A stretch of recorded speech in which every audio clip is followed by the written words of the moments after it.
तीनों लोकों का विजेता रावण इतना बुज़दिल हो गया कि कायरों की भांति सीता को उठा लाया। रावण, मैं तुम्हें डरा नहीं रहा हूँ, कुंभकर्ण के वचन है ये। हनुमान जी महाराज को सीता मैया ने वो वरदान जो सृष्टि में है ही नहीं वो दे दिया। अजर, कभी बीमार नहीं पड़ोगे, अमर, कभी मरोगे नहीं, गुण के निधान हो जाओगे, भगवान तुमसे जीवन भर प्रेम करेंगे। स्वयं भगवान राम को ये वरदान नहीं था अमर हो जाओ। त्रिकालदर्शी भगवान शिव उन भगवान शिव से कह रहा है कि ये शक्तियां मुझे भीख में नहीं दी आपने, मैंने तपस्या करी है। अरे मैंने अपने जीवन के हजारों वर्ष बर्बाद कर दिए। ईस हैं वो रावण के। पर क्या कह रहा है, अगर तुम सोचते हो ये खैरात में मिली हो, खैरात में नहीं मिली, मुझे ये शक्तियां मैंने जो तपस्या करी तो आपकी मजबूरी हो गई मुझे देखना। ऐसा भक्त रावण। कोई हनुमान जी का परम भक्त है, 24 घंटे हनुमान जी की पूजा करता है, लेकिन वो शनिवार और मंगलवार को छोड़ के मांस खाता है, तो क्या हनुमान जी उससे प्रसन्न रहेंगे? जो लोग सुन रहे हैं उनकी माता जी से कोई कहे आज बड़ा मांस खाने का मन है, क्या हम तुम्हारे बच्चे को काट दें, कैसा महसूस होगा? जी भैया, हनुमान जी महाराज उससे प्रसन्न है जो अपने माँ बाप की सेवा कर रहा है, भगवान श्री राम का नाम ले रहा है। इस कलयुग में देखता हूँ कि लोग माला भी करते हैं, जय श्री राम भी बोलते हैं, भगवा भी पहनते हैं। सुबह तो वो लोग पंडित बन के मंदिर में पूजा करते हैं, सबकी सेवा करते हैं, लेकिन रात में गाली गलौज करते हैं, मांस मच्छी खाते हैं। भारत भर में अकेली ऐसी रसोई चलाता हूँ जिसमें लोग 1 रुपए में भोजन करते हैं, 1000 से ज्यादा प्रतिदिन। आपके ऊपर, आपके भाई के ऊपर क्या क्या आपदाएं आई थी? इंतजार करते थे कब अंधेरा होगा, कब हम चुपचाप कहीं नॉन्स के यहाँ जाके सोएं। इतना तक हो गया था कि अकेले नहीं निकल पाते थे। अकेले निकलेंगे ये कोई पीट ना दे जी। केवल क्योंकि 1 रुपए में खाना बांट रहा हूँ। गोपाल जी, आपका बहुत बहुत स्वागत है आज के हमारे शो पे। नमस्कार भैया, बहुत बहुत नमस्ते धन्यवाद भैया। प्रतीक जी जो आपने हमें यहाँ बुलाया। जी, तो गोपाल जी, आपको मैंने बहुत देखा है, आपके बारे में बहुत सुना है, अपने बारे में थोड़ा बताइए ना। मेरा नाम पंडित गोपाल पुजारी है जी। और भारत भर में अकेली ऐसी रसोई चलाता हूँ जिसमें लोग 1 रुपए में भोजन करते हैं, 1000 से ज़्यादा प्रतिदिन। और अकेली रसोई इसलिए क्योंकि हम वॉलंटियर हैं, स्वयंसेवक। जी। हमारे यहाँ कोई पेड एम्प्लॉय नहीं है, वही मेरी पहचान है, श्याम रसोई, 1 रुपए में भरपेट भोजन। और आपको मतलब कि इतना सारा खाना बनाते हैं, लोगों को बांटते हैं, दान करते हैं, तो इसको बनाने में भी खर्चा लगता है, जैसे कि सामान कोई लेते हैं, सामग्री लेते हैं, तो वो कॉस्टिंग आप कहाँ से निकालते हैं? लोग हमें राशन दान करते हैं, जो सक्षम होते हैं वो पैसा देते हैं जी। और हम 1 रुपए के कॉस्ट पे उसे गरीबों को दे देते हैं। वो 1 रुपया हम इसलिए लेते हैं कि किसी को ये ना लगे कि हम भीख मांग के खा रहे हैं। जी। अगर कोई मुझे 1 रुपया दे रहा है तो वो 1 रुपया उसके स्वाभिमान के लिए है। जी। वो 1 रुपया दे के ये समझता है कि मैंने पैसा दिया है, पैसा दे के खा रहा हूँ, फ्री में नहीं खा रहा। जी। उसमें वो हमसे कंप्लेंट भी कर सकता है कि आज नमक ज़्यादा है, आज मिर्च कम है, आज सब्जी में ये कमी है, आज रोटी जल गई है, आज चावल खिले खिले नहीं बने, है ना। तो वो 1 रुपये का कॉस्ट रखा है हमने। मैंने कुछ दिनों पहले आपकी एक रील भी देखी थी, उसमें काफ़ी ज़्यादा मिलियंस व्यूज़ है, काफ़ी ज़्यादा वायरल भी है, उसमें अच्छे कमेंट भी है, नेगेटिव कमेंट भी हैं। आपको स्कैम वाले कॉल्स आते हैं, उसके बारे में क्या ख्याल है आपका? मेरे पास एक्चुअली एक ख़ास बात है, आप किसी भी एनजीओ या किसी भी ऐसे व्यक्ति से जो सोशल चेहरा बन चुका हो, वो कभी अपना नंबर शेयर नहीं करेगा। और मैं गरीब आदमी हूँ, गरीबों के लिए हूँ, तो मैं ना अपना पर्सनल नंबर शेयर कर रखा है। यूट्यूब, फेसबुक, इंस्टा, जहाँ भी कोई मेरे रील डालता है वहाँ मेरा पर्सनल नंबर मेंशन होता है। जी। वो पर्सनल नंबर लेके लोग मुझे कॉल करते हैं, हमसे जुड़ते हैं और बात करते हैं। ऐसे में ही वो नंबर स्कैमर्स के पास भी चला जाता है। तो एक घटना बताता हूँ। एक लड़की का कॉल आया। जी। मैं आपके जैसे किसी भाई के साथ बैठा हुआ था नॉर्मली। उसने कहा मैं आपको डोनेट करना चाहती हूँ। मैंने जी यही मेरा नंबर है, गूगल पे, फ़ोन पे, इसी पे आप कर सकते हैं। सडनली एक मैसेज आता है मेरे पास कि आपको 10,000 रुपये प्राप्त हुए। पर उसमें ख़ास बात क्या थी कि ऊपर नंबर 10 डिजिट का था ओके। अगर मान लीजिए बैंक का ट्रांजेक्शन होता है तो उस पर मेंशन होता है एक्सिस, HDFC, PNB, बैंक का अपना एक कोड होता है। जी। तो मैंने उससे कहा कि हाँ आ गए हैं 10,000। उसने फ़ोन काट दिया। फिर 5 मिनट बाद कॉल आता है, वो मैंने गलती से 10,000 भेज दिए, मुझे आपको 1,000 रुपये डालने थे, बाकी आप 9,000 रुपये मुझे डाल दीजिए।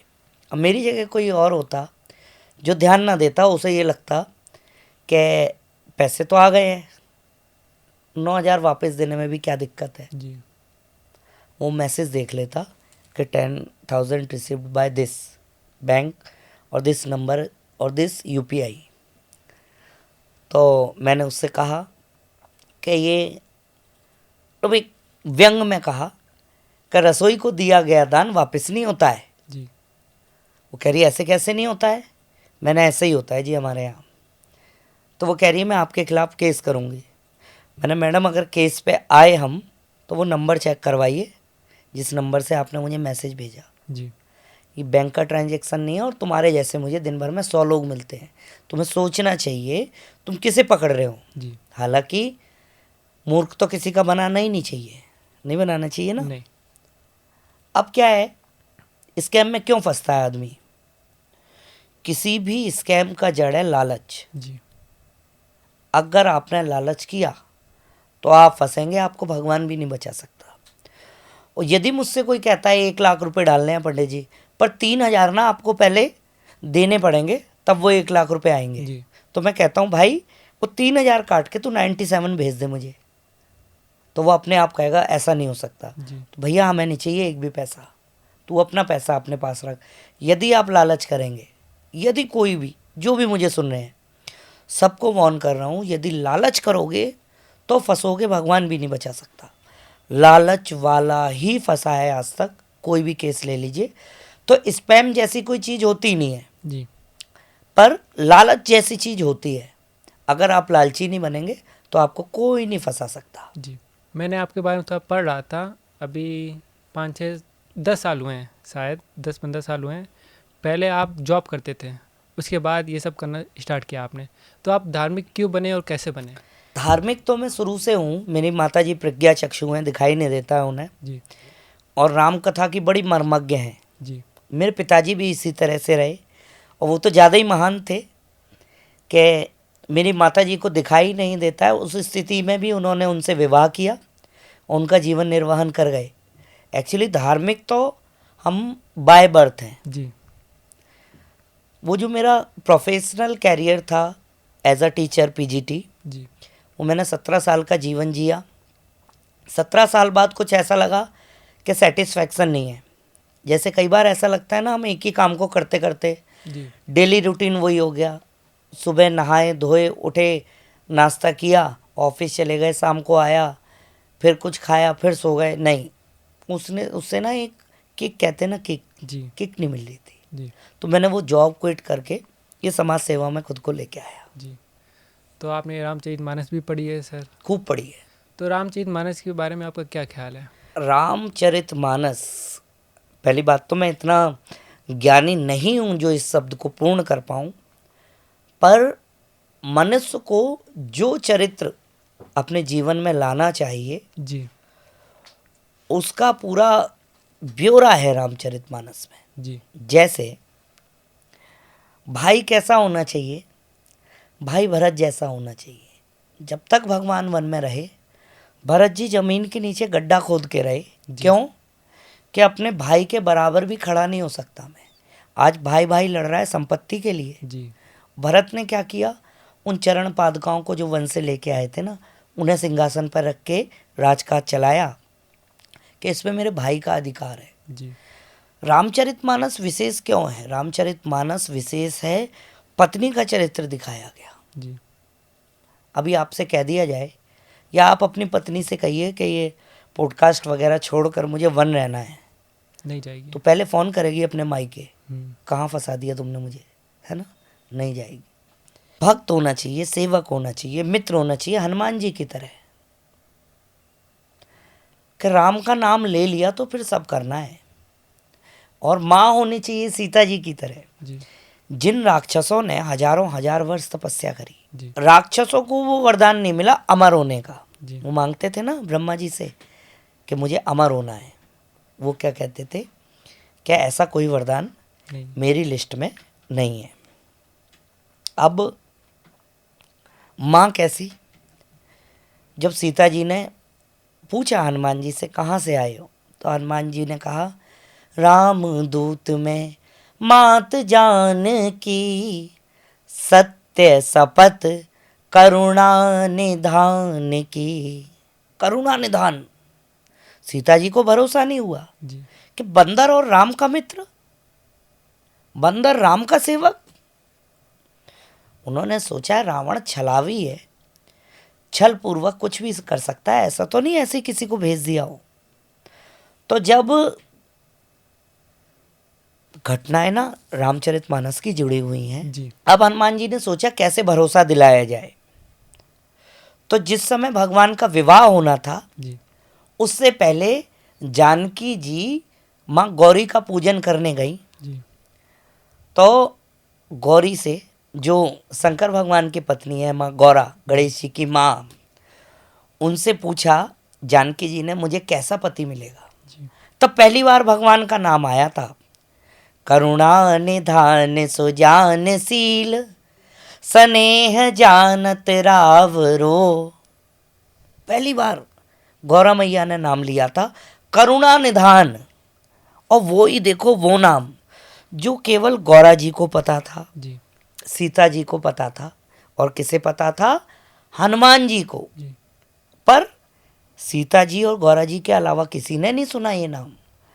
फिर जब हनुमान जी ने कहा राम दूत में मात जान की, यहाँ तक डाउट था सीता जी के मन में, लेकिन जैसे ही उन्होंने कहा सत्य शपथ करुणा निधान की, अरे जानकी जी ने कहा ये नाम या तो मुझे पता है या माँ गौरा को पता है। यदि इसे पता है तो फिर तो नो डाउट नो क्वेश्चन ये भगवान का भक्त है, भगवान का मित्र है। हनुमान जी महाराज के लिए कहा। अब जब हनुमान जी महाराज की भक्ति देखी माँ सीता ने, तो वो वरदान जिसे ऋषि मुनि देव किन्नर दानुज मनुज कोई नहीं पा पाया, जी उस वरदान को सीता जी ने सहर्ष दे दिया हनुमान जी को। क्या, अजर अमर गुण निधि सुत हो। अजर माने कभी खत्म ना होने वाला, अमर माने कभी ना मरने वाला। गुण के निधान हो जाओ, तुम में इतने गुण आ जाएं, इतने गुण आ जाएं किसी में ना हो। करही बहुत रघुनायक छोहू, साथ में वरदान दे दिया कि भगवान तुमसे प्यार करेंगे, जी ये मेरा वरदान है। अब आप सोचो क्या मैं आपसे प्रेम करूं, ऐसा कोई मुझे वरदान दे सकता है? नहीं। आप मुझसे प्रेम करो, ये आपकी अपनी इंटेंशन जी है ना, अपनी समझ है। जी आप मुझसे प्यार करो, ये कोई थर्ड पर्सन आपसे कहे कि मैं तुम्हें वरदान देता हूं कि आप पंडित जी से प्रेम करो, जी इम्पॉसिबल है। तो भगवान की कृपा देखो, हनुमान जी महाराज को सीता मैया ने वो वरदान जो सृष्टि में है ही नहीं, जी वो दे दिया। अजर, कभी बीमार नहीं पड़ोगे, अमर, कभी मरोगे नहीं, गुण के निधान हो जाओगे, भगवान तुमसे जीवन भर प्रेम करेंगे। स्वयं भगवान राम को ये वरदान नहीं था अमर हो जाओ, जी स्वयं माता जानकी को ये वरदान नहीं था अमर हो जाओ। किसको? हनुमान जी को, जो आज भी कलयुग में रक्षा कर रहे हैं। तो मानस तो वो प्रसंग है भैया, मैं आपसे चर्चा करने पर आऊँ ना तो फिर 10 दिन लग जाएंगे आपको मुझे बैठने पे। जी रामचरितमानस, दुश्मन रावण जैसा। जी दुश्मनी अगर सीखनी है तो रावण से सीखनी है। कैसे? कुंभकर्ण को उठाया कि भाई लंका पे बहुत संकट आ गया है, जी राम ने आक्रमण कर दिया और मेघनाथ जैसे बलशाली खत्म हो गए। देखो तो तुम, युद्ध में भी धर्म। जी कुंभकर्ण उठ के आया कि भैया ऐसा क्या हुआ, ऐसा क्या हुआ कि आज रावण इतना भयभीत दिखाई दे रहा है। लंका में ये हाहाकार है, खून की नदियां बह रही हैं, सर कटे पड़े हैं इधर उधर, राक्षसों की पत्नियां विधवा हो गई हैं, ऐसा क्या हुआ, रावण ने पूछा। रावण बोला, भाई, राम के भाई ने ना हमारी बहन शूर्पणखा का नाक कान काट दिया था, जी इसलिए मैं सीता को हर लाया। वो कुंभकर्ण कितना विद्वान, वो कह रहा सीता, जगत जननी सीता को, लक्ष्मी स्वरूपा सीता को, विष्णु रूप भगवान राम से तुमने बैर कर लिया। कुंभकर्ण कह रहा है, जी कह रहा अब कोई नहीं बचा सकता लंका को। जी तो रावण बोला कि मतलब तुम मेरे भाई हो के उनका साथ दे रहे हो। उसने, नहीं, जैसे आज ढोल नगाड़े बजा के तुमने मुझे उठाया ना, जिस दिन नाक कान काटे थे शूर्पणखा के, उस दिन मुझे उठाते, तब मैं बताता कुंभकर्ण क्या है, लेकिन ये तुमने क्या कर दिया। ऐसा भाई रावण, मैं तुम्हें डरा नहीं रहा हूं, कुंभकर्ण के वचन है ये, जी मैं तुम्हें डरा नहीं रहा हूं, मैं तुम्हें वो बता रहा हूं जो नीति संगत होना चाहिए, न्याय संगत होना चाहिए, धर्म संगत होना चाहिए। तीनों लोकों का विजेता रावण इतना बुज़दिल हो गया कि कायरों की भांति सीता को उठा लाया। जी लक्ष्मण जैसा भाई, कुंभकर्ण जैसा भाई मानस में मिल सकता है साहब, आज के समय पे नहीं। तो मानस का तो जितना गुणगान किया जाए उतना कम है। और रावण जैसा भक्त, रावण जैसा भक्त, आपको बताता हूँ, छेपक कथा है, शायद आपने सुनी हो ना सुनी हो। जिसने भगवान शिव समेत अनेकों बार कैलाश को उठा लिया हो, जी हाँ, भक्त इतना भयंकर, जिस समय आखिरी युद्ध हुआ ना, जब कुंभकर्ण भी वीर गति को प्राप्त हुआ, मरा नहीं। मरता कौन है, मरता है अनाचारी, दुराचारी, पाप संगत, न्याय पर ना चलने वाले को मौत आती है। धर्म पर चलने वाला, न्याय की बात करने वाला वीर गति को प्राप्त होता है। जी भगवान शिव का परम भक्त कुंभकर्ण जब चला गया, तो जो अंतिम दिन युद्ध का आया, रावण की भक्ति की बात बता रहा हूँ आपको। जी भगवान शिव के पास पहुँचता है, प्रणाम करता है, पूजन अर्चन करता है, दैवीय शक्ति थी उसके पास। उसने देखा भगवान मुस्कुरा रहे हैं, कह रहे जो तुम मुस्कुरा रहे हो ना, मैं जानता हूं आज मेरा आखिरी दिन है, जी और ये नियति भी आपकी ही बनाई हुई। किससे कह रहा है, भगवान शिव से। जी पर ये जो मद है ना मेरे अंदर, मद, अहंकार, ये आपका ही दिया हुआ है। और जो मेरे पास शक्तियां हैं ना, जिससे मैं बलशाली हुआ हूं, तीनों लोगों का विजेता हूं, देखो कितना कितना पक्का भक्त है। जी जिन शक्तियों से मैं तीनों लोकों का विजेता बनाऊं, मुझे भीख में नहीं दिया आपने, भगवान से कह रहा है। जी त्रिकालदर्शी भगवान शिव, सृष्टि के कारणभूत, अंत करने वाले, बनाने वाले, विष्णु तथा ब्रह्मा भी जिनका था नहीं पा सकते, उन भगवान शिव से कह रहा है कि ये शक्तियां मुझे भीख में नहीं दिया आपने, मैंने तपस्या करी है। जी अरे मैंने अपने जीवन के हजारों वर्ष बर्बाद कर दिए। अगर तुम सोचते हो, भगवान को चैलेंज कर रहा है, गुरु हैं वो उनके, जी ईश हैं वो रावण के, पर क्या कह रहा है, अगर तुम सोचते हो ये खैरात में मिली हो, खैरात में नहीं मिली, जी मुझे ये शक्तियां, मैंने जो तपस्या करी, जी तो आपकी मजबूरी हो गई मुझे देखना। जी ऐसा भक्त रावण। कैसा भक्त रावण, जब भगवान ने यज्ञ किया समुद्र किनारे, जी जो रामेश्वरम शिवलिंग बनाया भगवान जी। ने, तो सनातन में कहा गया है कोई भी अनुष्ठान बिना पत्नी के पूरा नहीं माना जाता। जी भगवान ने सीता जी की प्रतिमा बनाई, क्योंकि असली सीता जी तो वहाँ थी ना, जी रावण के पास। वो प्रतिमात्र थी, जो रावण के पास थी वो छवि मात्र थी। वो बड़ा लंबा विषय है, नहीं छेड़ रहा। जी तो फिर जामवंत जी से कहा कि महाराज कोई ऐसा विद्वान पंडित चाहिए जो हमारी विजय हो जाए, जी और वो यज्ञ बिना पत्नी के पूरा नहीं होगा, अनुष्ठान बिना पत्नी के। धर्मज्ञ देखो, रावण की धर्मज्ञता देखो। जामवंत जी ने रावण को निमंत्रण पहुंचाया जी कि आप एक पुरोहित की तरह आकर राम जी का यज्ञ करवाइए। जी लिखित प्रमाण है इन कथाओं के कि रावण सीता जी को लेकर आया। जी सुना है आपने कभी? नहीं। रावण सीता जी को लेकर आया, जी यज्ञ करवाया, पुनः सीता जी को वापस ले गया। उसने यज्ञ क्यों कराया? As a Purohit, ji as a ब्राह्मण, क्योंकि उसका वो कर्म था, जी ब्राह्मण है वो। इतना नीतिवादी था। आया, भगवान का हवन करवाया, भगवान ने रावण के पैर छुए, जी रावण ने आशीर्वाद दिया कि जिस कार्य के लिए आपने यज्ञ किया है, लंका विजय, जी वो आपका सफल हो।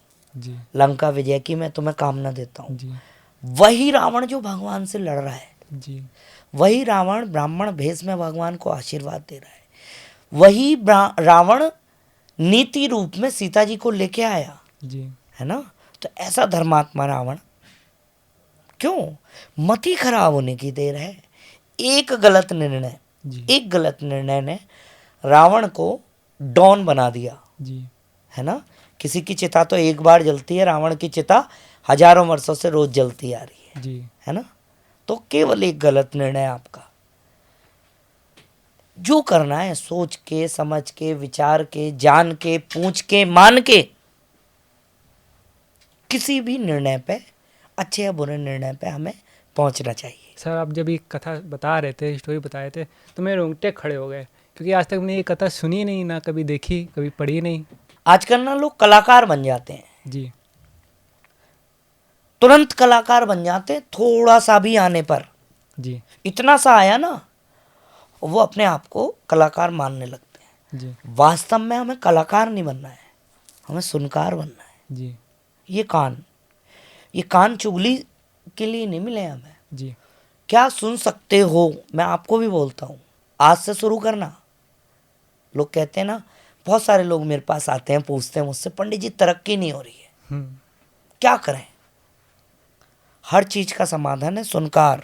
जी सुनोगे तो समझोगे, समझोगे तो इम्प्लीमेंट करोगे, और इम्प्लीमेंट करोगे तो आगे बढ़ोगे। जी एक कहावत है, practice make a man perfect.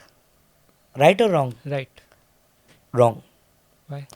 आप perfect practice make a man perfect. Okay. Practice make a man perfect नहीं, आप परफेक्ट प्रैक्टिस।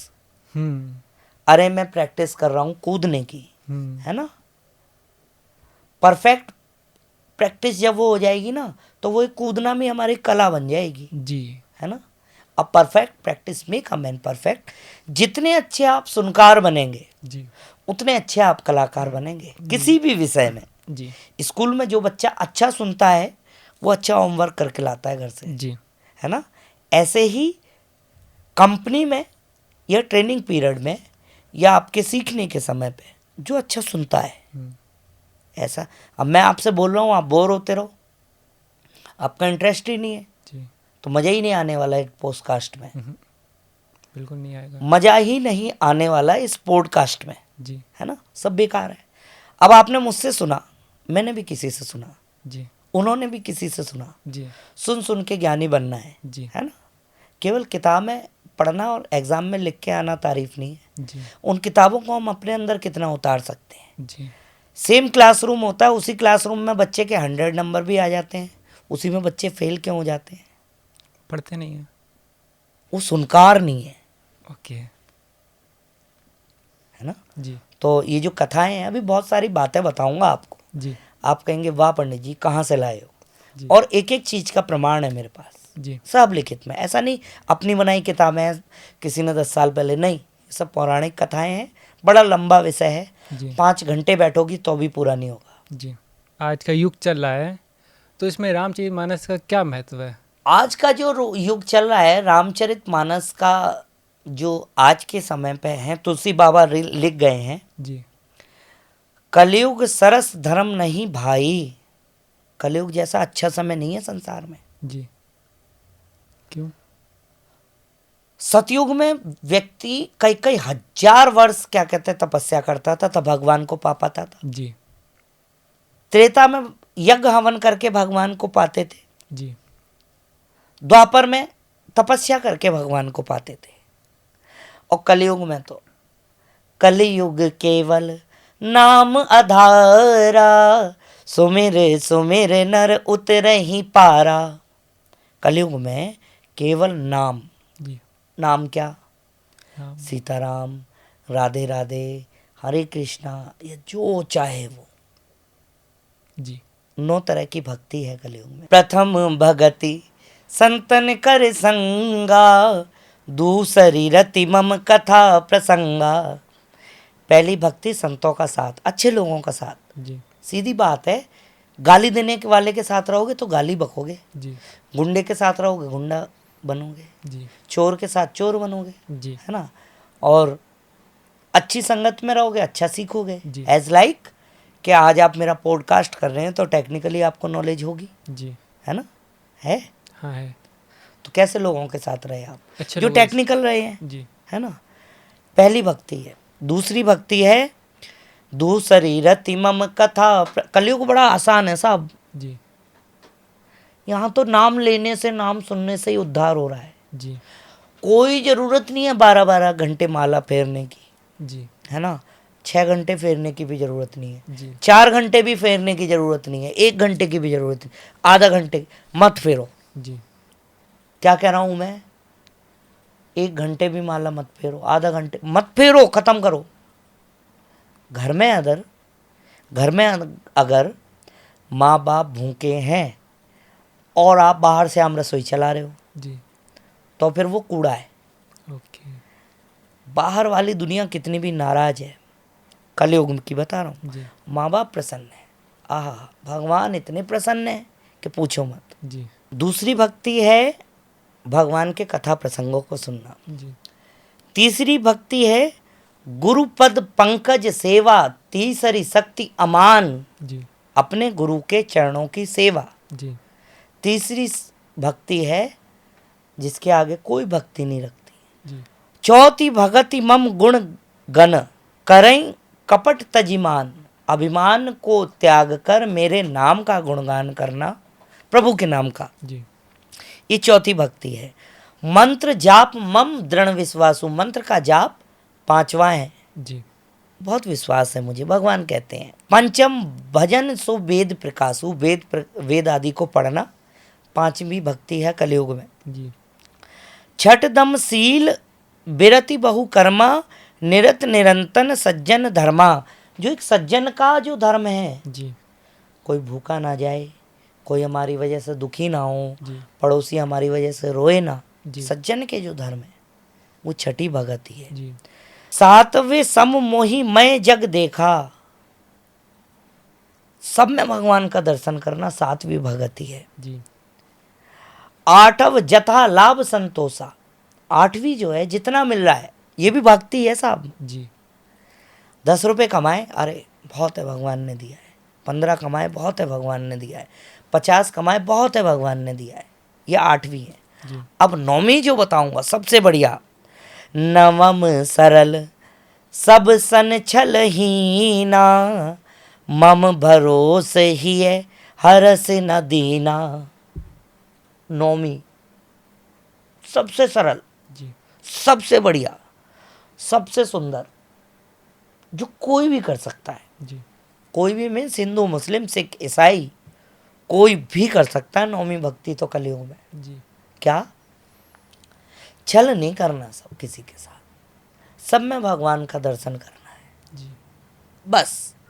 ये कलयुग के बारे में आपने पूछा था, जी तो कलयुग में ये 9 बातें मैंने आपको बता दी हैं। जी पहली संतों का संग, दूसरी कथा प्रसंग, तीसरी गुरु के चरणों की सेवा, भगवान के गुणगान को करना, चौथी, 5वीं भजन वेद आदि को पढ़ना, जी 6ठी है निरंतर सज्जन के धर्म को निभाना, 7वीं है सब में भगवान को देखना, जी 8वीं है जितना मिल जाए उसमें खुश रहना, 9वीं है छल नहीं रखना मन में। जी ये 9 भक्ति है। कलयुग में यदि कोई इनमें से एक भी कर लेता है तो निश्चय ही उसका कल्याण है, ऐसा मानस जी कहती हैं, गोस्वामी तुलसीदास जी कहते हैं। जी सर, आजकल मैं इस कलयुग में देखता हूँ कि लोग माला भी करते हैं, जय श्री राम भी बोलते हैं, भगवा भी पहनते हैं।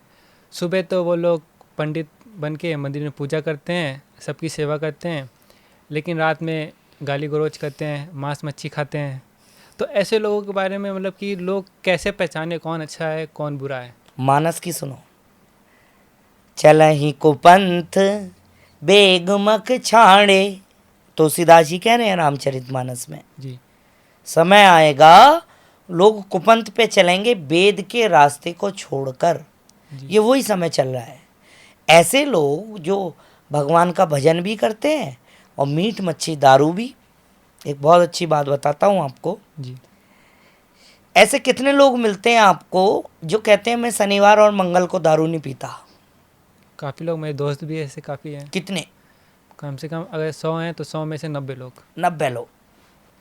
क्या मंगल और शनिवार को हनुमान जी की छुट्टी होती है? नहीं या मंगल और शनि को ही धरती पे आते हैं हनुमान जी? नहीं।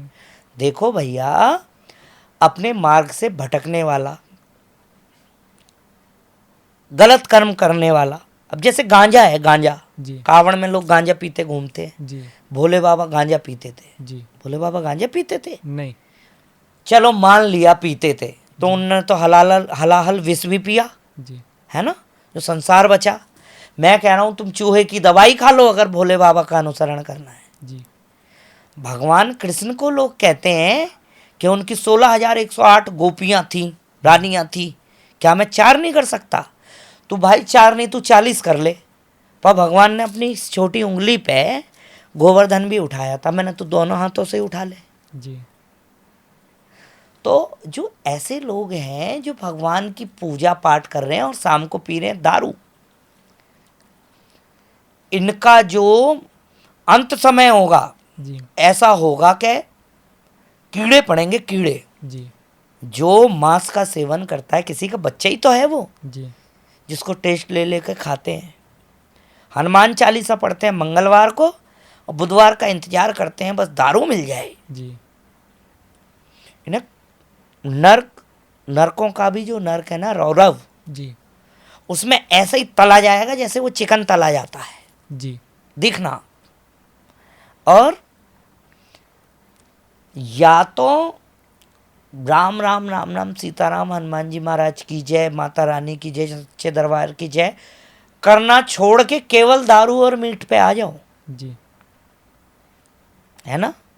और नहीं तो भगवान को कौन प्रिय लगता है? भगवान को प्रिय लगता है जो दीनों से प्रेम करे। जी ठीक, 2 घंटे पूजा करने वाले को भगवान इतना फल नहीं देंगे जितना रास्ते में कुत्ता भूखा जा रहा है उसे जो खिला देगा, जी उस पर भगवान ज़्यादा प्रसन्न होंगे, जी है ना। तो ये जो दारू पीने वाले हैं, ये जो मीट खाने वाले हैं, ये प्रारब्ध के इनके संस्कार हैं, जी है ना। या यूं कहूँ कि माँ बाप ने ध्यान नहीं दिया, जी है ना। मैं हूँ, मेरा भाई बैठा है साथ में, जी या आप लोग हो, मुझे नहीं लगता आप ऐसा करते होगे। नहीं समझ। क्यों? क्योंकि माँ बाप ने हमें सिखाया अच्छा आचरण करना है, जी गलत कामों में नहीं पड़ना है। आपकी जितनी एज है ना, जी आपकी जितनी एज वाले मैं अभी चलो ठेके पे दिखा देता हूँ कितने सारे मिल जाएंगे, जी और आप यहाँ मुझसे भगवान की चर्चा कर रहे हो। ये संस्कारों का अंतर है साहब, जी है ना। और जो कलयुग में ऐसा कर रहे हैं उन्हें उनके हाल पे छोड़ दें हम, जी तो बहुत अच्छा रहेगा। जी नहीं तो वही कल को आके मेरे घर को घेर लेंगे, पंडित जी मैं पीता हूँ तुम्हें क्या दिक्कत है? जी अरे भाई मेरी तरफ से तो तुम पीने लगो, जी ठीक है भैया। मानोगे तो आप, आपकी आने वाली पीढ़ी, है ना, उसके साथ मोहल्ले के 4 लोग, मोहल्ले के 4 लोगों के साथ क्षेत्र के 4 लोग, फिर जिले के 4 लोग सुधर जाएंगे। तुम पियो, बच्चों को सिखाओ, उसे आगे ट्रांसफ़र करो, पीढ़ी दर पीढ़ी, पीढ़ी दर पीढ़ी, पीढ़ी दर पीढ़ी बिगड़ता रहेगा। जी भगवान स्वयं आके भला नहीं कर पाएगा उनका जो भगवान का नाम लेने के साथ साथ 6 दिन दारू पीते हैं और 2 दिन कहते हैं हनुमान चालीसा सुंदरकांड करना है। कोई फायदा नहीं है भैया, बिल्कुल छोड़ दो। कोई हनुमान जी कह के गए थे तू मंगलवार को हनुमान चालीसा कर दारू छोड़ के? नहीं ना, गलत काम छोड़ो। भगवान का सिमरन करो, माता पिता की सेवा करो। ऐसे लोगों पे क्या कहा जाए, ये वो लोग हैं जो जान के भी अंधे बने रहते हैं, तो उन्हें भगवान के चरणों में ही छोड़ दिया जाए, भगवान उनका भी भला करे, है ना। तो इस सवाल का तो यही जवाब दे सकता हूँ। तो इसी से मिलता जुलता एक और सवाल है कि कोई हनुमान जी का परम भक्त है, 24 घंटे हनुमान जी की पूजा करता है, लेकिन वो शनिवार और मंगलवार को छोड़ के मांस खाता है, ठीक है, लेकिन वो हनुमान जी की पूजा भी करता है, तो क्या हनुमान जी उससे प्रसन्न रहेंगे? जब भगवान की अदालत में फैसला होगा ना, जी तो भगवान जी उन्हें सोटे से पीटेंगे, जी सोटे से। जी हनुमान जी का सोटा होता है ना, जी गदा। जी जी जी भगवान के जो पार्षद हैं जय विजय, जी वो तो उनके हाथ पैर पकड़ लेंगे, जी और हनुमान जी महाराज, जामवंत जी महाराज, ये पकड़ के दे मुष्टिक, दे मुष्टिक, दे मुष्टिक। जब तक उसके शरीर में से वो रक्त उस तरह नहीं बहेगा जिस तरह वो बकरा कटा होगा उसके शरीर से बहा था, तब तक हनुमान जी कूटेंगे उसे। जी तो भैया सुधर जाओ, संभल जाओ, मान जाओ, हम गलत जगह जा रहे हैं। जी मेरा मांस खा के किसी को आनंद ना लगे, जी है। और इतना ही अगर खाने का शौक है तो एक दिन अपनी उंगली काट के भी फ्राई करके खा के देखो ना, जी है ना। या तुम्हारी माँ से, या जो लोग सुन रहे हैं उनकी माता जी से कोई कहे आज बड़ा मांस खाने का मन है, क्या हम तुम्हारे बच्चे को काट दें? जी कैसा महसूस होगा? जी भैया हनुमान जी महाराज उससे प्रसन्न है जो अपने माँ बाप की सेवा कर रहा है, जी अच्छा आचरण कर रहा है, जी भगवान श्री राम का नाम ले रहा है, और अपने पास जो जीव जंतु तुम काट काट के खा रहे हो उससे अच्छा उनको पाल रहा है, जी पोस रहा है, आगे बढ़ा रहा है। जी ऐसे लोगों से भगवान प्रसन्न है। आजकल मैं कहीं मंदिर जाता हूँ तो वहाँ देखता हूँ कि माता रानी को लोग बलि चढ़ाते हैं, कहते हैं बलि चढ़ाने से क्या होता है, माता रानी खुश होती हैं, तो ऐसा क्यों होता है? गंभीर विषय आप मुझसे पूछ रहे हो कि कल को ना कुछ हमारे ही लोग मेरा विरोध करने लगेंगे, पर मैं बताता हूँ। जी जिस भगवान ने पृथ्वी, अग्नि, जल, वायु, आकाश, चर अचर चराचर बनाया, जी जिस माँ ने मेरे जैसे अधम इंसान को जन्म दिया, जी जिस माँ ने सृष्टि में 33 कोटि जो योनियाँ हैं, जी विभिन्न विभिन्न योनियाँ हैं, उन्हें पैदा किया, जी जिस माँ ने मुझे पैदा किया, तुम्हें पैदा किया और सबको पैदा किया, वो कैसे प्रसन्न हो सकती है बलि से? जी बताता हूँ। जागरण में गए हो कभी माता रानी के? हाँ जी, घर पे उसमें भी देखा हलवा चने का प्रसाद जी है ना। हलवा बच्चों को अच्छा लगता है, चना एडल्ट लोग खाते हैं, अच्छा लगता है उन्हें, टेस्टी। जी तो चढ़ने लगा हलवा चने का प्रसाद। जी भगवान को 56 भोग चढ़ते देखा है? जी देखा है ना।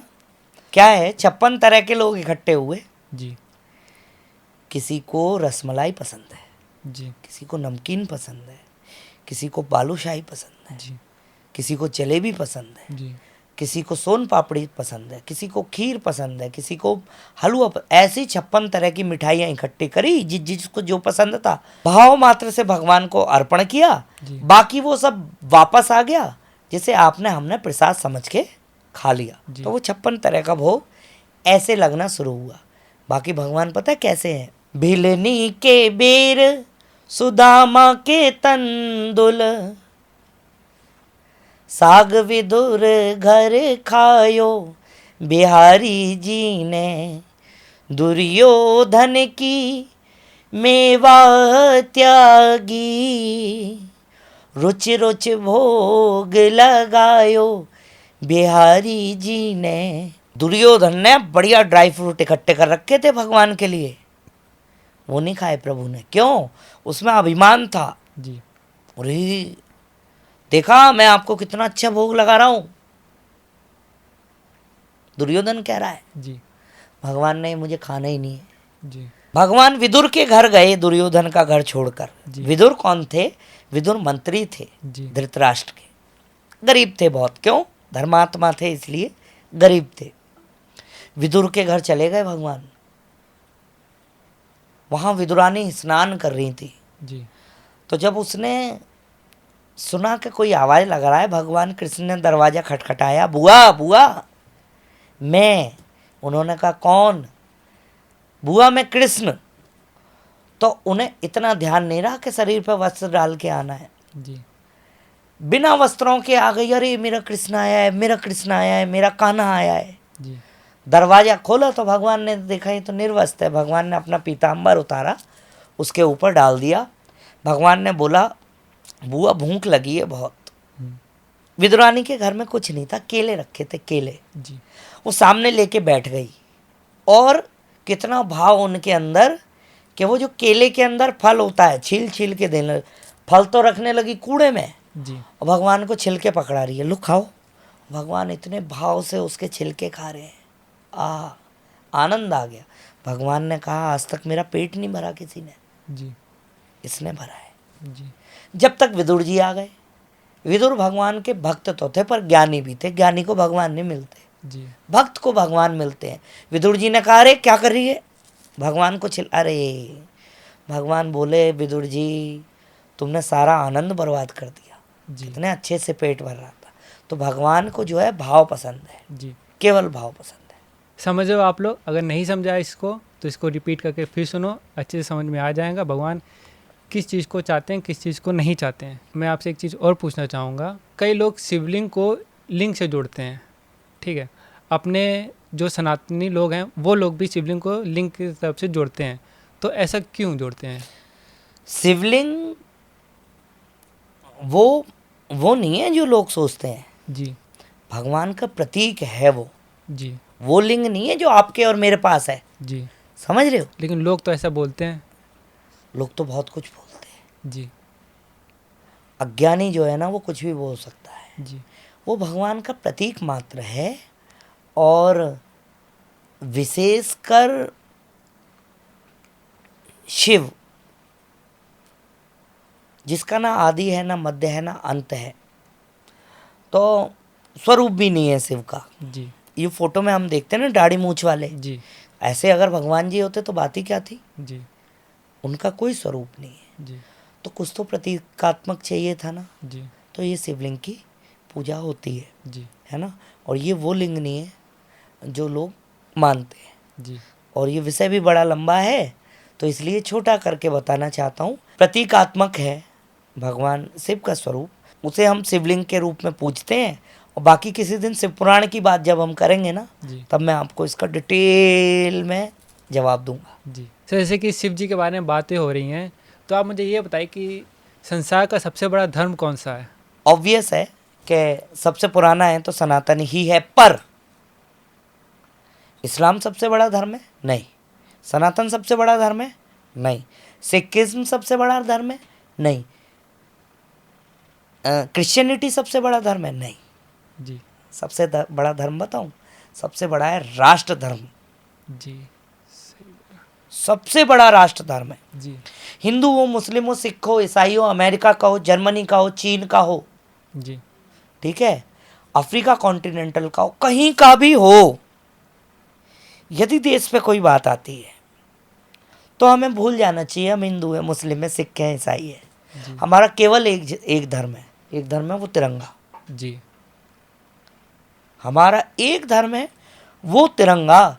क्योंकि जिस दिन हम अपने अपने धर्म के चक्कर में पड़ के उस धर्म को, राष्ट्र धर्म को भूल जाएंगे, जी उस दिन सर्वनाश तय है। जी और यदि हमने मान लिया क्या ठीक है मेरा धर्म सनातन है और मैं कट्टर हिंदू हूँ, जी तो कट्टर हिंदू कौन होता है?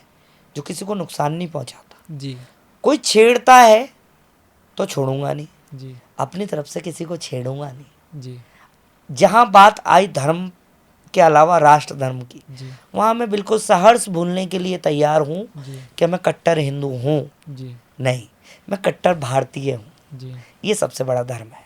जी। लेकिन आजकल का जो युवा है वो अपने आप को सिर्फ कट्टर हिंदू बोलता है, तो वो कट्टरता मिटा के सिर्फ अपने हिंदू धर्म के लिए खड़ा रहे, ऐसा कुछ हो सकता है? कट्टरता किसे कहते हैं? कट्टर का मैं मतलब आपको बताता हूँ। जिस प्रकार से अपने माँ बाप के प्रति कोई गाली गलौच नहीं सुन सकता, जी है ना, अपने परिवार के लिए नहीं, जी बस इतनी सोच सबके अंदर आ जाए, भूल जाए हम। जी कट्टरता तो उतना कट्टर होना बहुत ज़रूरी है कि कोई मेरे माता पिता को गाली नहीं दे सकता। जी ठीक, बेवजह किसी को जूते मारना, किसी से बदतमीजी करना, किसी को गाली देना, ये कट्टर हिंदुत्व का पर्याय नहीं है, अर्थ नहीं है। जी ठीक, कट्टर हिंदू होने का मतलब है अपनी माँ को, अपने पिता को, अपने परिवार को, अपने सर्वोपरि अपने राष्ट्र को अग्रणी बनाना, आगे बढ़ाना कट्टर हिंदुत्व की परिभाषा है। जी कट्टर हिंदुत्व वो नहीं है कि खुद गाली दे रहे हो तुम राम को। जी वो सनातनी जो है कट्टर हिंदुत्व वो क्या है? वो अब क्या बोलोगे तुम? अभी किसी मुसलमान को आपने देखा है इस्लाम को गाली देते हुए, नहीं। माँ बाप को उल्टा सीधा बोलते हुए? वो देखो इलाहाबादिया क्या बोल रहा है वो। तुमने अपने मम्मी पापा को सेक्स करते हुए देखा है? वो बातें करता है सनातन की। अब ऐसे सनातनी अच्छे हैं क्या? नहीं। नहीं ना। अरे भैया, कट्टर हिंदू वो है सर्वे भवन्तु सुखिना, सर्वे संतु निरामया को लेकर चलने वाला, राष्ट्र धर्म को सर्वोपरि रखने वाला, जी तिलक, तराजू, तलवार तीनों को साथ लेके चलने वाला, जी प्लस किसी को हानि ना पहुंचाने वाला हिंदू है। पर अतिशयोक्ति है, आधी बात मत डालना पॉडकास्ट में, पूरी डालना। असली कट्टर हिंदू वो है जो किसी को छेड़ता नहीं है, जी और छेड़े तो फिर छोड़ता नहीं है। तो नहीं है। भगवान की निंदा करना, मेरे धर्म की निंदा करने वाला, जी मेरे धर्म पर आक्षेप करने वाले को छोड़ूंगा नहीं, जी फालतू में किसी को छेड़ूंगा नहीं। जी गोस्वामी तुलसीदास जी कहते हैं, यदि भगवान का कोई द्रोह कर रहा है और तुम्हारा बस चले तो उसकी जुबान काट दो, नहीं तो तुम्हारे कानों में वो बात ना पड़े, चुपचाप निकल लो वहां से। जी यदि आप सक्षम है तो छोड़ना नहीं। जी और बस इतनी सी बात है, मेरे प्रति कोई कांटे नहीं बोएगा तो मैं हिंदू हूं, मैं सबको माफ कर दूंगा। जी मेरी राह में कोई रोड़ा बनेगा, जी मेरा मंदिर गिरा के तुम्हारी मस्जिद नहीं बननी है। जी तुम मुझसे कहो मस्जिद बनानी है, मैं भीख मांग के पैसा इकट्ठा करूंगा, जमीन दे दूंगा, भाई मस्जिद बना। जी लेकिन तू सोचे कि मेरे मंदिर पर ही बनाना है, जी तो कोई भी बर्दाश्त नहीं करेगा ना। नहीं करेगा। तो हिंदुत्व की परिभाषा मेरे मन में ये है। पंडित जी, जो हमारा आज का युवा है वो काफ़ी कंफ्यूज है, ऐसा कोई तरीका बताइए कि आज की युवा पीढ़ी हमारी रामचरितमानस से जुड़ सके। इसकी तरकीब बड़ी सरल है। एक 7 पेज की बुक मैं आपको, मात्र 7 पेज का एक ब्रोशर कहते हैं उसे, वो आपको मैं शेयर करूंगा। जी ठीक है, कोशिश कीजिएगा 1 2 4 जितनों को दे पाए आप दीजिएगा। 7 पेज में पूरी रामचरितमानस, जी और राम का जो चरित्र है, घर से निकलते ही पहला राजा बनाया भरत को, जी दूसरा बनाया श्रृंगवेरपुर में निषाद राज को। ठीक, जिस जिससे मिलते गए भगवान सबको राजा बनाते गए। जी फिर मिले सुग्रीव से, राजा बना दिया। जी ठीक, फिर मिले विभीषण से, उसे राजा बना दिया। तो भगवान का जो रामचरितमानस का जो राम का जो चरित्र है वो राजा बनाने वाला है। जी और इससे जुड़ने का सबसे सरल तरीका है कि आप भगवान की कथाओं का श्रवण करें। जी सुबह सो के उठ रहे हो, भगवान की कोई एक कथा लगा दो 5 मिनट की यूट्यूब पे, जी है ना। श्रवण, जो मैंने सबसे पहली बात बताई, सुनकार बनना है। जी सुनकार बनोगे, अच्छी चीज़ें मन में आएंगी, निश्चय ही रामचरितमानस का अनुसरण कर पाओगे। और कोई भी एक प्रसंग ले लो मानस का, जी कि मुझे 1 महीने केवल ये 10 लाइन पढ़नी है, जी बस 10 लाइन, 1 महीने 10 लाइन, और 1 साल में आप रामचरितमानस को समझ जाओगे, आपके मन में बैठ जाएगी। जी फिर वो ऐसा एक एडिक्शन सा हो जाएगा। अगर आप नहीं पढ़ोगे तो आपको लगेगा बार बार पढ़ूं। जी और भगवान नाम के नाम की महिमा है, खूब अनुसरण करना चाहिए। चाहे वो पॉलिटिकली कोई आगे बढ़ना चाहता हो, चाहे वो पढ़ाई लिखाई में आगे बढ़ना चाहता हो, स्ट्रेटेजी में आगे बढ़ना चाहता हो, समाज में आगे बढ़ना चाहता हो, परिवार में आगे बढ़ना चाहता हो, जी रामचरितमानस का थोड़ा थोड़ा अंश अपने घर में रखें। रामचरितमानस उसे पढ़ें जब समय मिले तब, है ना। 2-2 पेज का रूटीन बना लें, व्यक्ति अपने आप जुड़ जाएगा और इतना भी यदि कठिन हो तो सीताराम सीताराम सीताराम सीताराम सीताराम करते रहना, यही महामंत्र है। पंडित जी, आपने रामचरितमानस के बारे में बहुत सारी चीज़ें बताई, बहुत सारी चीज़ें सीखने को भी मिली, हमारी ऑडियंस को भी सीखने को मिली होगी। अब आप अपनी थोड़ी रसोई के बारे में बताइए। आप एक रसोई भी चलाते हैं, मैंने सुना है, जहाँ 1 रुपये में सबको भोजन कराते हैं भरपेट, वो कैसे? ये श्री श्याम रसोई है, 1 रुपये में भरपेट भोजन। जिस रसोई की वजह से मैं यहाँ बैठा हूँ आपके पास, जी ये कोविड के समय से हमने भोजन बांटना शुरू किया था। फिर लोग मंदिर पे आने लगे हमारे, जी और वहाँ पर रोज़ का भोजन कराना संभव नहीं हुआ, तो हमने इसे रेगुलेट कर दिया। जी अब मेरे पास या हमारी रसोई में या भगवान जी की कृपा से, मैं तो अपनी पूर्ति नहीं कर पा रहा, दूसरे को क्या खिलाऊंगा, जी है ना। भगवान की कृपा से और आप सभी के माध्यम से रोज़ 1 रुपये में 1000 लोग भरपेट भोजन करते हैं। जी ये रसोई हमारी गाज़ियाबाद में चलती है, और कभी भी आप लोग आ सकते हैं। और कोविड से शुरू हुई थी और आज तक चल रही है। जी। जब आपने श्याम रसोई चालू करी तो कठिनाइयाँ बहुत आई होंगी, और आपने रामचरितमानस के बारे में जानते बहुत कुछ है, पढ़ी भी है, तो क्या आपकी जो रसोई है वो रामचरित के मानस से कोई मिलती जुलती इन दोनों में घटना है? जो हाँ, आपके राम के जीवन- चरित्र से मेरी रसोई तो 100% मिलती है। कैसे? बहुत सारे ऐसे लोग मिले मुझे जिन्होंने निषाद राज की तरह, भरत की तरह, लक्ष्मण की तरह, मेरे परिवार ने सीता की तरह, मेरे भाई लोगों ने शत्रुघ्न की तरह, इन सब ने मेरा साथ दिया। जी और इसी साथ में, जैसे रामायण में नहीं, मारीच आया जी राक्षस, सुबाहु आया, सूर्पनखा आई, जी रावण आया, जी कुंभकर्ण आया, जी मेघनाद आया, जी है ना।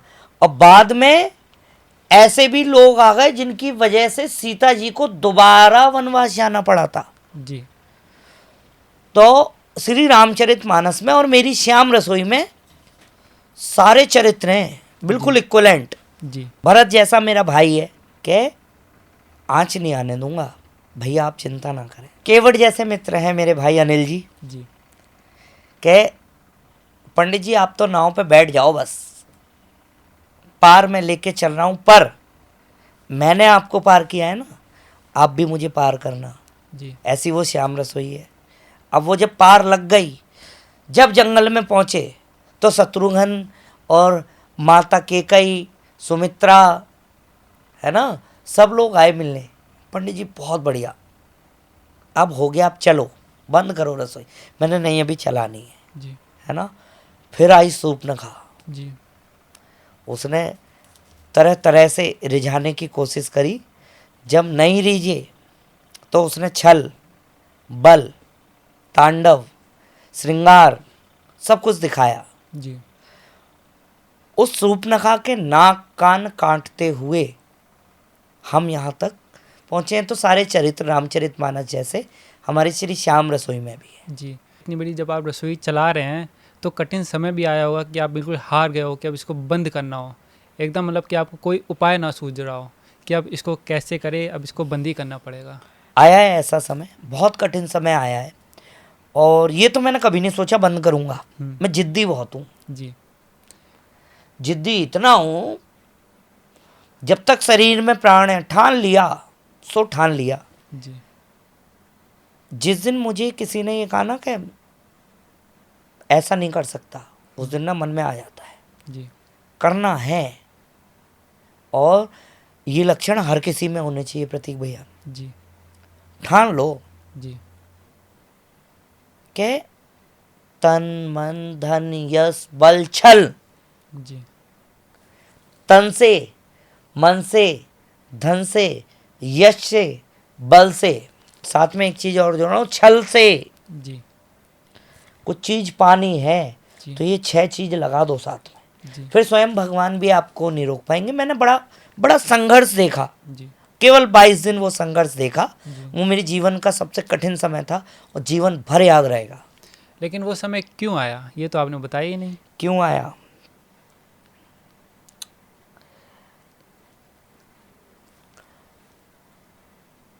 हनुमान जी की पूंछ देखी है? हाँ जी है, मैं आज पूंछ लाने वाला था, मैं लाया नहीं। जी ये मान लीजिए हनुमान जी की पूंछ जी है ना। संसार में जितने झगड़े हैं, चाहे वो यूक्रेन फिलिस्तीन हो, जी ठीक है, चाहे भारत पाकिस्तान हो, चाहे मतलब कोई कुछ भी अड़ोसी पड़ोसी का हो, जी भाई भाई का हो, जी वो सारे झगड़े इसके हैं। जी। ये क्या है? पूछ क्या है? पूछ जोर से बोलो। पूछ। पूछ है ना, ये सारे झगड़े पूछ के हैं। जी यार प्रतीक की बड़ी पूछ है। जी पूछ माने प्रतिष्ठा, जी। वैल्यू, और ऑरा। कितने बुजुर्गों को आपने देखा होगा, उनसे पूछो परिवार में कैसा चल रहा है सब, अरे बहुत अच्छा चल रहा है, पर अब कोई हमें पूछता नहीं है, जी है ना। कितने लोगों के लिए कहते हैं अरे इसकी बड़ी पूछ है, इसकी लखनऊ से लेके दिल्ली तक पूछ जी है ना। तो ये पूछ के कारण, ये पूछ जी रहा ना नगर बसन घृत तेला, बाड़ी पूछ कीन कपि खेला। पूछ की कहानी सुनाता हूँ। जी रावण ने मेघनाथ को भेजा, तो मेघनाथ ने भगवान हनुमान जी महाराज पे जिस समय नागपाश चलाया, जी मेघनाथ ने जिस समय हनुमान जी महाराज पर नागपाश चलाया, जी उसे ब्रह्मास्त्र भी कहते हैं। जी तो उन्होंने कहा, भगवान ने सोचा मन में, यदि मैं ब्रह्मास्त्र की आज्ञा नहीं मानूंगा, हनुमान जी इतने सक्षम थे कि उन्हें कोई अस्त्र शस्त्र हरा नहीं सकता था। जी केवल ब्रह्मा जी का मान रखने के लिए, केवल ब्रह्मा जी का, वो उस नागपाश में बंध गए, क्योंकि वो ब्रह्मा जी की बात फेल हो जाती। जी तो जब रावण के दरबार में पहुंचे, बहुत सारी बातें हुई, बड़ी लंबा विषय है, वो छोटे करके बता रहा हूँ। जी रावण के दरबार में पहुंचे तो रावण ने कहा इसको दंडित किया जाए। जी अब हनुमान जी मन में सोचने लगे, हे भगवान, लक्ष्मण जी ने इसकी बहन की नाक कान कटाई थी, नाक कान काटी थी, ऐसा ना हो रावण आदेश दे दे इसके नाक कान काट दो। जी अरे, और मैं भगवान की प्रतिष्ठा बन के आया हूँ, जी धर्म बन के आया हूँ, और राक्षसों के बीच में आकर धर्म जब अपने नाक कान कटाकर प्रभु के पास पहुंचेगा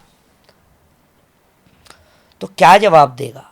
ऐसे ही आप और मैं इस संसार में, इस धरती पे भगवान की नाक कान लेकर आए हैं, जी और हम कोई ऐसा कार्य ना करें कि हमें अपनी नाक कान कटाकर पहुंचना पड़े प्रभु के पास और जवाब देना पड़े कि नाक कान क्यों कटी। जी भगवान हनुमान जी बोले, प्रभु इसको बुद्धि दो सरस्वती मैया, ये मेरे नाक कान ना काट दे। जी युक्ति लगाई हनुमान जी ने। जी हनुमान जी अपनी पूंछ को पकड़े, ऐसे, हे पूंछ, हे पूंछ।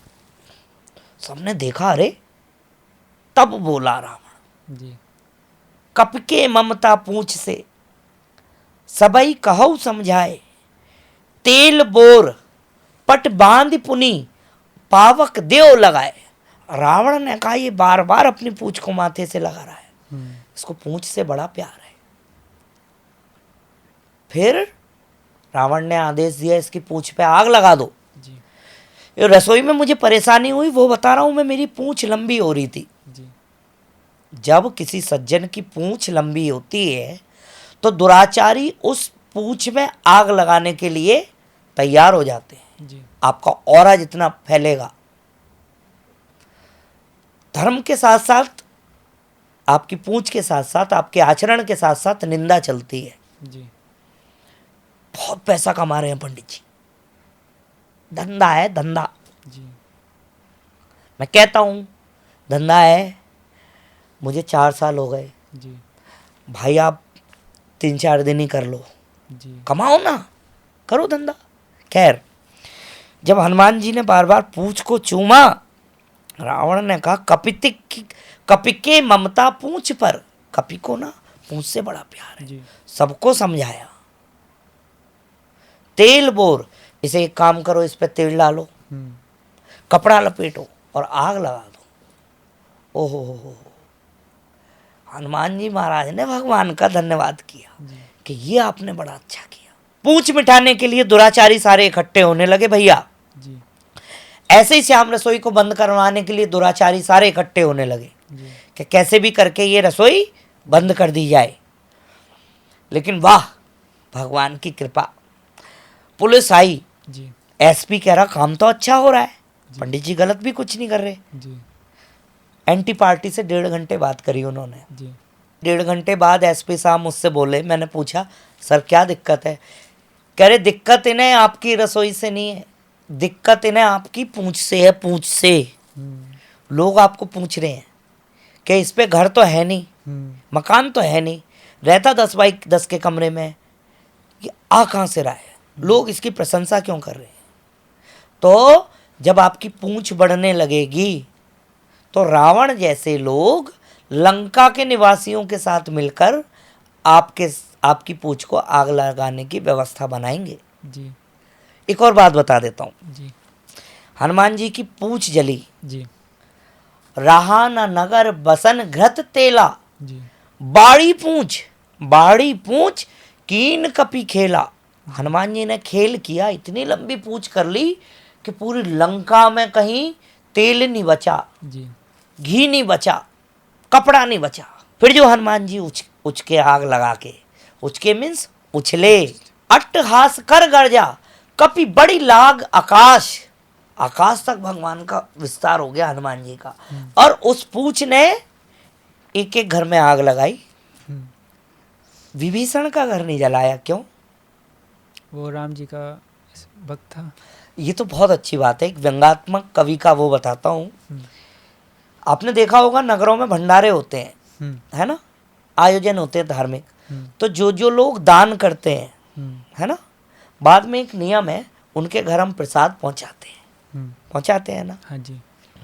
ऐसे ही भगवान की पूंछ में आग लगाने के लिए घर घर से दान आया, किसी ने तेल दिया, किसी ने भुसा दिया, किसी ने कपड़ा दिया, किसी ने घी दिया। सो उनके यहाँ भगवान ने बाद में प्रसाद बांट दिया।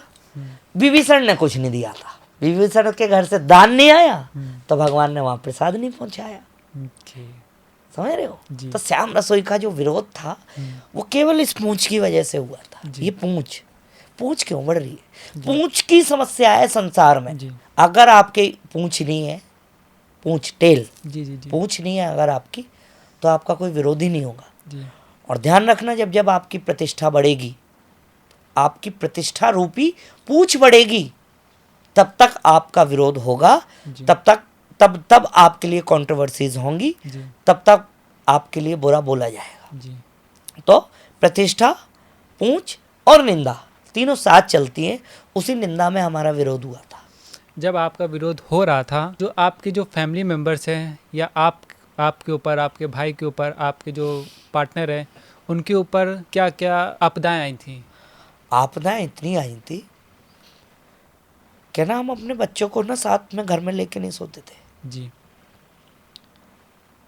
इंतजार करते थे कब अंधेरा होगा, कब हम चुपचाप कहीं नॉन्स के यहाँ जाके सोएं। जी। इतना तक हो गया था कि अकेले नहीं निकल पाते थे। अकेले निकलेंगे ये कोई पीट ना दे, कोई हत्या ना कर दे। बच्चों को मैंने स्कूल नहीं भेजा, केवल क्यों कि 1 रुपये में खाना बांट रहा हूँ, मैं बच्चों को स्कूल नहीं भेजा। दूसरा कारण, अभी हम बात कर रहे थे ना मांस मदिरा दारू की, है ना, मांस मदिरा और दारू की बात कर रहे थे, वो नहीं था मेरे पास। अगर मैंने शराब पिलाई होती मेरा विरोध नहीं होता, अगर मैं दारू वालों को अपने साथ रखा होता मेरा विरोध नहीं होता। मेरी माँ को दिखाई नहीं देता, ठीक है, ब्लाइंड है वो बचपन से, वो भी मेरे साथ आंसुओं से रोई है। जो मेरे साथ देने वाले थे, साथ खड़े होने वाले, ऐसे सज्जन लोग, कितने सज्जन, बिल्कुल हनुमान जी जैसे, कि धर्म के लिए कुछ भी कह दो उनसे, उन पे हो ना हो वो कर देंगे। ऐसे लोगों को गालियां सुननी पड़ी राक्षसों की, कि वही राक्षस है लंका वाले। इन्होंने विरोध किया क्योंकि पूंछ बढ़ रही थी। मेरे परिवार ने, मेरे साथियों ने जितना भोगा, मैं बिल्कुल ऑन कैमरा कहता हूँ, भगवान दुश्मन को भी वो समय ना दिखाए। वो 22 दिन का समय मैंने किसके आगे हाथ नहीं जोड़े, प्रशासन के, शासन के, बाहुबलियों के, नेताओं के, अभिनेताओं के, सक्षम व्यक्तियों के, गरीब आदमी के, पैसे वाले के, कि भैया मेरी रसोई बचा लो। जी मैंने कुछ गलत नहीं किया। मैंने खुद से चिट्ठी लिखी है ईडी को अपने हाथ से, कि आप मेरी इंक्वायरी कराएं, कहीं मैं गलत तो नहीं हूँ। जी वो आए, इंक्वायरी हुई, उन्होंने कहा यार पंडित जी आपने हमारा समय खराब कर दिया। मैंने क्यों? कह रही ईडी उनके यहाँ जाती है, इन पर लाखों करोड़ होते हैं, जी तुम्हारे खाते में तो शायद 20,000 हो जाते हैं, फिर 300 हो जाते हैं अगले दिन, जी। फिर 30,000 हो जाते हैं, फिर 200 हो जाते हैं। तो वो समय मैंने देखा और आज भगवान की कृपा है। तो जिन्होंने आपका विरोध किया था, हाँ, उनको आज आप क्या कहना चाहते हैं? थैंक यू, बहुत बहुत धन्यवाद। अगर एक और दृष्टांत सुना देता हूँ। दृष्टांत बहुत हैं। एक बार कई सारे मेंढकों ने जी विचार बनाया कि पहाड़ पे चढ़ेंगे। बहुत सारे मेंढक थे, जी तो उन मेंढकों ने पहाड़ पे चढ़ने की कोशिश करी, चढ़ने लगे, फिर चढ़ें फिर गिर जाएं, फिर चढ़ें फिर गिर जाएं, फिर चढ़ें फिर गिर जाएं। और एक मेंढक था, वो धीरे धीरे धीरे धीरे धीरे धीरे टक पक करके ऊपर चढ़ता जा रहा था। जी जब वो बिल्कुल ऊंचाई पे पहुंचने वाला था, उससे पहले ही लोग आवाज लगा रहे थे, मेंढक जो नीचे वाले थे, जी रुक जा मत चढ़, हो गया बस आजा रहने दे, हो गया आजा रहने, अरे रुक जा। पर वो मेंढक रुका नहीं, जी वो बिल्कुल टॉप पे पहुंच गया। जी क्यों? क्योंकि वो मेंढक जो था ना, कान से बहरा था। जी ठीक है, तो जब लोग उसकी लेग पुलिंग कर रहे थे ना कि छोड़ हो गया, तो उसे ये लग रहा था ये नीचे से मेरा हौसला बढ़ा रहे हैं, और ऊपर जा, और ऊपर चढ़ जा। वो कान से जो बहरा हो जाएगा ना, जी उसे कोई नहीं रोक सकता। जी तो हम तो कान से बहरे हो गए। जी कहते रहो, जिन्होंने परेशान किया उनको हाथ जोड़ के धन्यवाद है कि भाई ना तुम मुझे परेशान करते, ना मैं यहाँ प्रतीक वैभव के साथ बैठा होता। अरे सर ये हाँ, जी कहाँ यार गली का घूमने वाला पंडित, जी कहाँ भगवान की ऐसी कृपा कि यूट्यूब पे डालो 1 रुपए में खाना, जी वायरल पंडित जी 1 रुपए वाले, जी और इतनी सारी वीडियो निकल आएंगी। जी कमाल की बात बताऊं, हो सकता है गाड़ी वाले से मिलूं ना मिलूं, आज भी मैं रिक्शे वाले से गले लग के मिलता हूँ। जी तो वो लोग मेरी ताकत है। जी। वो खाना खाने नहीं आते तो मैं किसके लिए बनाता। जी भगवान की कृपा बहुत बढ़िया चल रहा है, उनका बहुत बहुत धन्यवाद है जिन्होंने विरोध किया है। और आपके लिए एक बात बता देता हूँ, कभी कोई आपका विरोध करे ना, अड़ोसी पड़ोसी, जी तो भगवान से क्या प्रार्थना करोगे? बोलो, करने दो। करने दो? नहीं, भगवान से प्रार्थना सुबह सो के उठो जब करना, हे प्रभु मेरा ये पड़ोसी मुझे देख के बड़ा परेशान होता है, भगवान कुछ ऐसा करो इसको 5 BHK का फ्लैट मिल जाए, जी थोड़ा दूर दिलवाना, जी जो ये मेरा पीछा छोड़ के कहीं अगल बगल रहने लगे। जी नाश का किसी को परेशान करने का वरदान नहीं मांगना भगवान। जी भगवान जिन्होंने मुझे परेशान किया उनके बच्चे बड़े कामयाब जी। हो और पढ़े लिखे बने और समझदार बने, ताकि वो अपने पापा से कल को कहें, पापा आप कितने मूर्ख हो, जी कितने अच्छे काम को बंद करवा रहे थे। ऐसे पड़ोसी, ऐसे निंदक नियरे राखिए, आंगन कुटी छवाए, बिन पानी साबुन बिना निर्मल होत सुहाए। निंदा करने वाले को पास ही रहना चाहिए, वो ऐसा होता है बिना पानी और साबुन के आपकी गलतियों को निकालता रहता है। जी किसी मूर्ख को मूर्ख क्यों कहा जाता है? क्योंकि उसमें कोई कमी होती है। बस ये नोट करो कि मुझे मूर्ख क्यों कहा जा रहा है, वो गलती सुधारते रहो, आप परफेक्ट हो जाओगे। ऐसे पड़ोसियों को, ऐसे विरोध करने वाले को भगवान खूब सारा पैसा दे, खूब शोहरत दे, खूब आगे बढ़ाए।